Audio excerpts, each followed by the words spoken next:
செந்தமிழ் கூடத்துக்கும் என்னுடைய நன்றி முதல் தெரிவிச்சுக்கிறேன்.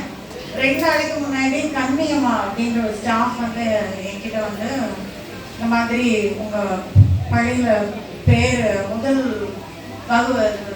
தேர்ச்சி பெற்றவங்களுடைய பேரெல்லாம் கொடுங்கன்னாங்க. கொடுத்து அனுப்பணும். அதுக்கப்புறம் தான் ஐயா செந்தமிழ் கூடம் மூலமாக எனக்கு ஒரு அழைப்பு வந்தது. இந்த மாதிரி நல்லாசிரியர் விருது வாங்கினவங்களுக்கெல்லாம் நாங்கள் கௌரவிக்கிறோம் அப்படின்ட்டு.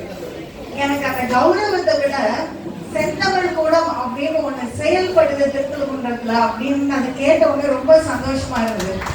ஏன்னா பல நாட்களா எனக்குள்ள ஒரு என்னுடைய கணவர்கிட்டே நான் சொல்லிட்டே இருப்பேன், தமிழ் செத்து போச்சு, தமிழ் செத்து போச்சு, இதே தான் நான் சொல்லிட்டே இருப்பேன். என்னுடைய பெரிய புலம்பல் ஒன்றா தான் இருக்கும். ஏன்னா இப்போ நம்ம ஒரு அழைப்பு வருது, அலைபேசியில் எடுத்தாலும் உடனே அவங்க வந்து ஏதாவது ஒரு வடமொழியில தான் பேசுறாங்க. நம்ம தமிழ்ல பேசினா அவங்க அடுத்து என்ன கேட்குறாங்கன்னா, உங்களுக்கு ஆங்கிலம் தெரியுமான்னு கேட்குறாங்க. நான் என்ன தெரியுமா சொல்வேன், உனக்கு என்கிட்ட வியாபாரம் பண்ணணும்னா நீ தமிழ் படிச்சுட்டு என்கிட்ட வியாபாரம் பண்ண, இல்லைன்னா உன் மொழி பேசுறவங்கிட்ட நீ போய் வியாபாரம் பண்ணு. நான் அது எந்த வித முக்கியமான ஒரு அழைப்பா இருந்தாலும் வச்சுருவேன். அதே மாதிரி இப்ப பிள்ளைங்க நீங்க தமிழ் பேச சொல்லுங்க, தொடர்ச்சியா ஒரு 2 நிமிஷம் ஆங்கில வார்த்தைகள் இல்லாம ஒரு பிள்ளையால தமிழ் பேச முடியுமா? இது ஒண்ணு யோசிப்பேன் அடிக்கடி.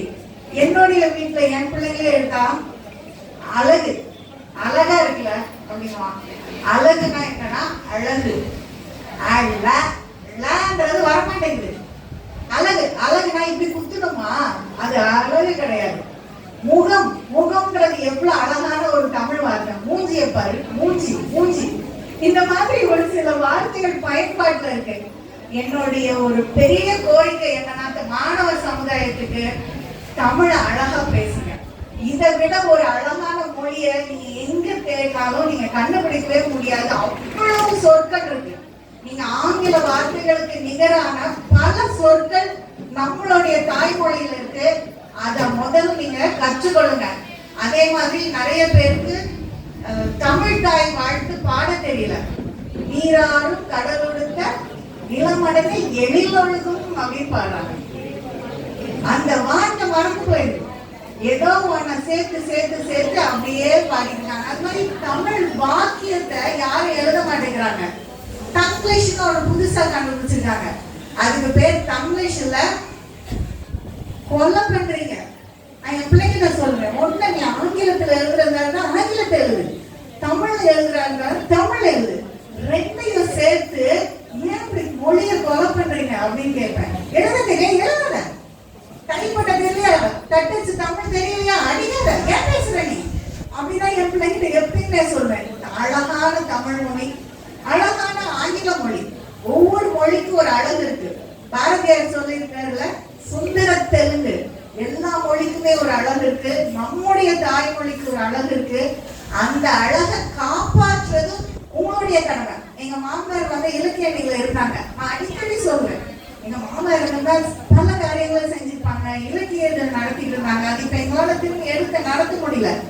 ஆனா இது எல்லாமே நீங்க தான். அடுத்த சமுதாயம் என்ன பண்ணணும்? நீங்க ஒரு ரீல்ஸ் பாக்குறீங்க, அதுல எத்தனை ஆங்கில சொல் எத்தனை தமிழ் சொல் பாருங்க. அது தமிழோட ஏதாவது இருக்கும், ஆனா நிறைய ஆங்கில சொல். சோ பட் லைக் இந்த மாதிரி வார்த்தைகள் எல்லாமே நம்ம வழக்கு சொல்ல மாறிக்கிட்டே வருது. அதை மாற்றி நீங்க தான் இந்த தமிழ் சமுதாயத்தை தமிழ் பேசுற சமுதாயமா வளர்க்கணும். இது என்னுடைய வேண்டுகோள். எங்களை கௌரவிச்சதுக்கு ரொம்ப சந்தோஷம் சார். இது எனக்கு பேசுறதுக்கு இது என்னோட பெரிய ஒரு ஏக்கம். தமிழ் பிள்ளைங்க வந்து தமிழ் பேசணும், தமிழ்ல எழுதணும், ஆங்கிலத்துல தமிழை எழுதக்கூடாது. அது ஒரு ஏக்கம் எனக்கு. அதை நான் இன்னைக்கு சொல்றதுக்கு எனக்கு ஒரு வாய்ப்பு கிடைச்சது. இத்தனை பேர் கேட்டுட்டு இருக்கீங்க, அது ஒருத்தராக இதை பின்பற்றுவீங்க, இல்லைன்னா ஏற்று செயல்படுவீங்கன்னு எனக்கு ஒரு நம்பிக்கை இருக்கு. நன்றி. பிளஸிங் மேல்நிலைப் பள்ளியினுடைய தலைமை ஆசிரியர் கரும்பு சகோதரி சோஃபியா ரீச்சல் அவர்கள் வேறு யாரும் இல்லை, நம்ம திருப்பழுக்குன்ற மண்ணில் மூப்பி பான்ற ஒரு பேரில், அதாவது மூப்பி பாலசுப்ரமணியன் முனைவர் அவர்கள் நம்ம மலையடிவாரத்தையும் சரி, திருவள்ளுக்குன்ற ஆமை மண்டபத்தையும் சரி, பல்வேறு தமிழ் கருத்தரங்குகள் பட்டிமன்றங்கள் அந்த காலங்களில் நாங்கள் மாணவராக இருந்தபோது நடந்தது.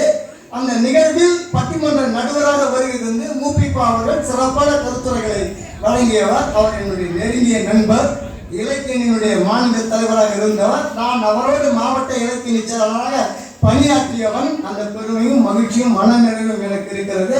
அவருடைய மருமகளை இந்த நிகழ்வில் கூப்பிட்டு அழைத்து இந்த நல்லாசிரியர் பெற்றவர்களுக்கு பாராட்டுகிற வாய்ப்பு கிடைத்ததற்கு நெஞ்சார்ந்த நன்றியை தம்பி காமராஜர் இந்த நேரத்தில் தெரிவித்துக் கொள்ள கடமைப்பட்டிருக்கிறேன். அடுத்ததாக நம்முடைய விழாவினுடைய